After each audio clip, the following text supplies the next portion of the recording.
MYTH trading card game is a campaign between two commanders, each employing tactics, wits, skill, and resolve to lay siege to the enemy fortress. As a MYTH commander, your goal is to deploy creatures to attack your enemy's fortress, as well as protecting your own. You must aid your forces by casting sorcery cards, equipping armory cards, and forming field cards to turn the tide of the campaign to your advantage. A MYTH commander's fortress sports 3 towers, each with 200 wall points. The first commander to reduce each of their opponent's tower's wall points to 0 has breached the fortress and won the game. Do you think you can master the world of MYTH? Subscribe for more and lend your support to the upcoming game. As a MYTH commander, before you initiate a campaign against another commander, you must make sure you have a properly constructed deck. A MYTH deck calls for a minimum of 50 cards, and to make your forces readily available more consistently, most of those cards must be creatures. Creature cards come in 8 different affiliations, 20 species, and over 100 classes to determine synergy with different card effects, and are split into 10 different ranks, each rank more difficult to deploy than the last. Do you think you can command these creatures in battle? Subscribe for more and lend your support to the upcoming game. To be a true MYTH commander, you'll need the game mat, which dictates where your cards are meant to be placed, as well as displaying the most important mechanic, your fortress and its 3 precious towers. The battlefield is where the majority of the action will take place, and is located at the center of your mat in front of your towers. To cast your sorcery cards, you must place them in the sorcery chamber, located in the upper right corner. In the upper left is the field zone, where your field cards must go to be formed. Your deck is located on the lower right, and there is a discard pile nearby for your used non-creature cards. Creatures that are killed are sent to the cemetery, or the mysterious Necromancer's altar, both found in the afterlife section in the lower left. Finally, to deploy creatures or use some card effects, you'll need skill points. Those are counted here, on the lower edge of the mat. Subscribe for more and lend your support to the upcoming game. A good MYTH commander knows that creature cards alone won't win you the game. Sorcery cards, colored blue and cast in the sorcery chamber of your mat, are divided into 5 different classifications depending on how they affect the game, and into 3 different levels depending on how long their effects last. Spell sorcery cards have general effects on the game. Bewitchment sorcery cards tend to affect creatures. Charm sorcery cards tend to affect armory cards. Curse sorcery cards tend to affect field cards. And enchantment sorcery cards tend to affect other sorcery cards. At Versed level, a sorcery card is discarded immediately after being cast. At Intermediate level, the card lingers for a fixed number of turns before it wears off. And at Maester level, the card stays on the field indefinitely, usually requiring a condition or cost to maintain. Do you think you can master sorcery cards? Subscribe for more and lend your support to the upcoming game. During a MYTH campaign, when creatures go into battle, they will often require gear to help them overcome their foes or lay siege on the opposing fortress. Armory cards, colored gray, are equipped directly to creatures in the battlefield, placed beneath the equipped creature, and are split into 4 categories depending on how they work. Weapon armory cards are offensive, armor armory cards are defensive, vehicle armory cards are a balance between the two and often act as creatures themselves, and trap armory cards can either be equipped to creatures or set in their own space in the battlefield to be sprung for a devastating effect. Do you think you can make sure your armies are well equipped for battle? Subscribe for more and lend your support to the upcoming game. A MYTH campaign is as wide as an open field, as unpredictable as the weather, and as treacherous as the hazards of the natural elements. Field cards, colored green and formed in the field zone of your mat, can grant helpful or harmful effects to your creatures on a larger scale than armory cards, but more specifically than sorcery cards. They are divided into 3 types.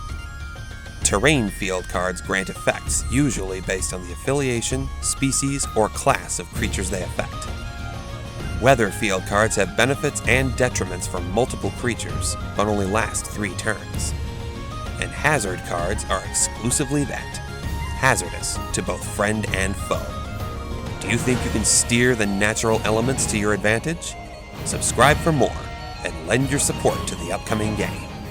The creatures of the Myth trading card game are diverse, numerous, and fully prepared to charge into battle. They are organized in 4 different ways: affiliation, species, class, and rank.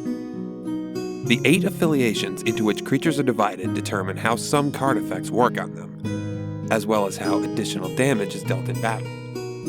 The 8 affiliations are Earth, Air, Water, Fire, Metal, Forest, Light, and Darkness. Each affiliation has an advantage in battle against at least one other, and a disadvantage against at least one other. You'll learn how damage works in another video. Select the creatures that fit your style best, subscribe for more, and lend your support to the upcoming game. In the Myth trading card game, while affiliation divides creatures on a basic level, species divides them in a more nuanced way, benefiting from more types of card effects in more complex ways. The 20 species are human, beast, bird, reptile, amphibian, marine, arthropod, halfling, hybrid, draconid, machine, mutant, magic, nature, weather, energy, space, time, holy, and unholy. Each species has its own methods of combat, so like with affiliations, choose the creatures that fit your style best. Are you ready to command your creatures? Subscribe for more, and lend your support to the upcoming game. Creature cards in the Myth trading card game are already divided into affiliations and species, but are also divided by class, allowing greater diversity for options, versatility with card effects, and flexibility with your strategies. There are over 100 different classes, making for a staggering number of possibilities for your deck. Many creatures can sport 2 classes, or even 3, from knights and barbarians to wizards and witches, from demons and the undead to dragons and wyverns. The creatures of Myth are full of surprises. Are you ready to discover them? Subscribe for more, and lend your support to the upcoming game. When sending your creatures into battle in a Myth campaign, one must be wary of their ranks. A creature cannot always be deployed so easily. Creatures are divided into 10 ranks. The higher ranked the creature, the stronger it is, but the harder it is to deploy. Use the skill points you accumulate during each turn to deploy your forces. Rank 2 and 3 creatures require only 1 skill point. Rank 4 and 5 creatures require 3 skill points. Rank 6 and 7 require 5. Rank 8 and 9 require 6. And the highest ranked creatures, rank 10, require 7 skill points. Creatures of rank 1 are often very weak, but they require no skill points to deploy, making them essential to your defenses. Subscribe for more, and lend your support to the upcoming game. The structure of a turn in a Myth campaign follows a series of 6 stages. First, during the draw stage, you draw 1 card from your deck and gain 2 skill points. Remember, you can only hold a maximum of 10 skill points. Second, during the strategy stage, you can cast as many sorcery cards as you wish, as long as you have room in your sorcery chamber and can fulfill the conditions on the card, as well as form a single field card. Remember, only one of each of the 3 types of field card can be in play between both commanders' field zones. Third, during the briefing stage, you can deploy as many creatures as you like, if you have room on your battlefield and can pay the necessary skill points. And you can use up to 2 Armory cards, either equipping them to creatures or setting traps to be sprung later. Keep an eye out for part 2 of the stages of a turn, and subscribe to lend your support to the upcoming game. This is the second half of the details around the structure of a turn in a Myth campaign. During your 4th stage, the battle stage, it is time to attack. Send as many of your creatures to attack your opponent's creatures as you like, and if possible, launch a direct assault on the opponent's towers. After battle, your 5th stage, the debriefing stage, sees any creatures that attack turned to the side or clicked to show that they've attacked, as well as possible use of the Necromancer's altar. You'll learn how battle works and how to use the altar in another video. Finally, the end stage is the 6th and final stage, in which cards whose effects end here are usually sent to the discard pile, and the cycle begins anew with the other commander's draw stage.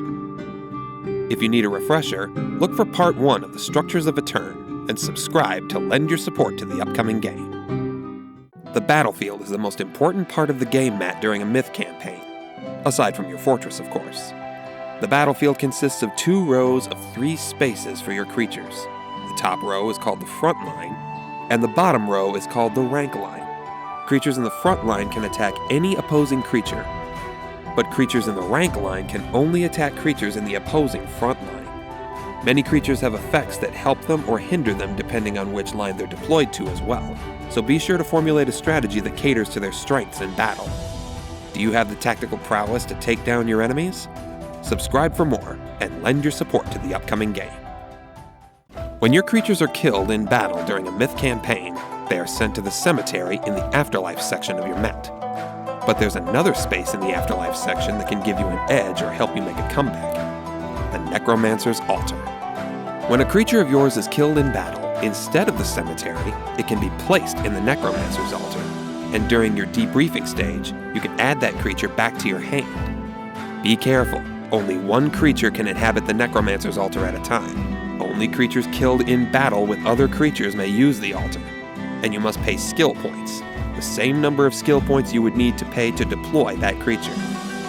Are you ready to dabble in the necromantic arts? Subscribe for more, and lend your support to the upcoming game. Every creature in the Myth trading card game has a set of stats that determine its effectiveness in battle: attack points, guard points, and health points. When one creature engages in combat with another, these point values are compared and calculated. If the attacker's attack points exceed the target's guard points, the difference is dealt as damage to the target's health points. If the attacker's attack points are less than the guard points of the target, however, the attacker takes the damage instead, equal to the difference. If the attacker's attack points and the target's guard points are equal, then neither creature takes damage, and the attack is a push. A creature that has its health points reduced to 0 is considered killed, and is immediately sent to the cemetery. Are you ready to send your troops into battle? Subscribe for more, and lend your support to the upcoming game. In a Myth campaign, a creature's affiliation can affect whether your creatures deal or receive extra damage in battle. When a creature attacks an opposing creature with a disadvantageous affiliation, the target receives 10 extra points of element damage. Earth creatures deal element damage to air creatures, air deals the extra damage to water, water to fire, fire to metal, metal to forest, and forest to earth. Creatures of light and darkness are more complex.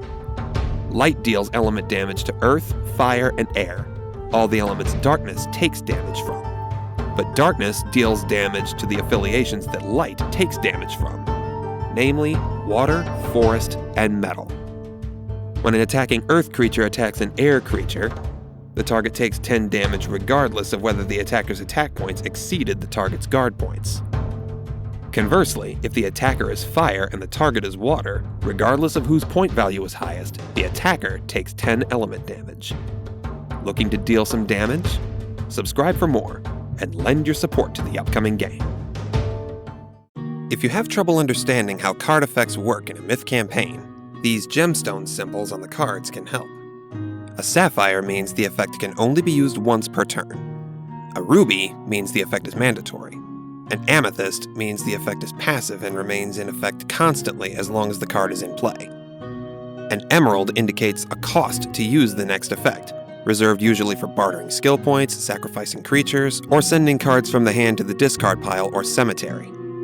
Normally, sorcery cards can only be played during the strategy stage, but a citrine lightning-shaped symbol indicates fast cast, meaning once per turn, you may cast one sorcery card with that symbol during any stage of either commander's turn. And finally, a diamond indicates that the effect can only be used once during the entire campaign.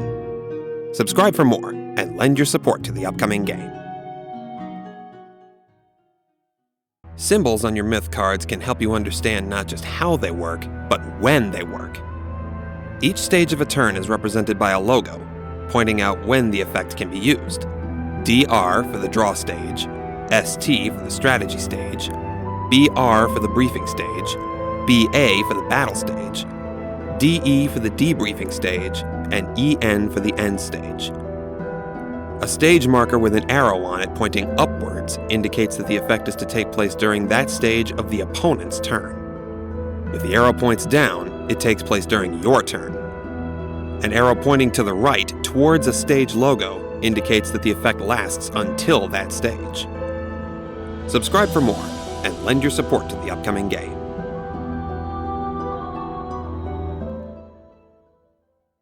During a myth campaign, the easiest and most consistent way to deal damage to your opponent's towers is to attack them with your creatures directly.